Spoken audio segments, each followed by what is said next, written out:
If you guys want to set up your LLC and make sure that you are ahead of the curve in getting onboarded and being able to take profits and benefit from these assets, I would highly recommend, again, don't have to work with us, but if you do want to work with us, we've set up probably close to 5,000 LLCs at this point for people there in Wyoming to be able to manage their digital assets. We do it a very specific way. So we use a holding company, not a trading company, a holding company that manages alternative investments with a sleeve that's crypto. Okay. And the reason we do that, you're able to capitalize on long term capital gains.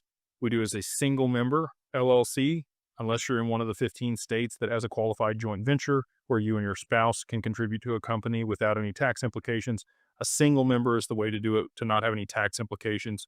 Multi-members will trigger tax implications if you have appreciation on the asset. Doing it in Wyoming, like I mentioned before, you get creditor protection. You have the anonymity there because the attorney's information is what's listed on the document publicly. You also get, charging order protection there in Wyoming, very similar to Nevada. Nevada and South Dakota are also great jurisdictions to file companies in to be able to protect assets, provide anonymity, have cheap cost of operating. Wyoming's best for digital assets because of the progressive regulations there in that state. So again, if you want to work with us, we would love to work with you and get you set up. So you just go over to digitalfamilyoffice.io and use the code 50OFF, 50OFFDAG LLC. Get you everything end to end for your LLC, including maintaining your corporate veil and the creditor protection that's paramount. Also, I will say this, if you want to set up a living trust to be able to have a pour-in will so that those assets won't go through probate, we'll do that for you also in whatever state you reside in. We can structure that with our paralegal group that we work with named Laughlin, which will again be the one that does the corporate veil service and a lot of the other things that we're working with people on. And that's another $500, I think, for the living trust, which is super cheap. If you go work with an attorney in your state, they're going to charge you somewhere between $1,000 and $3,000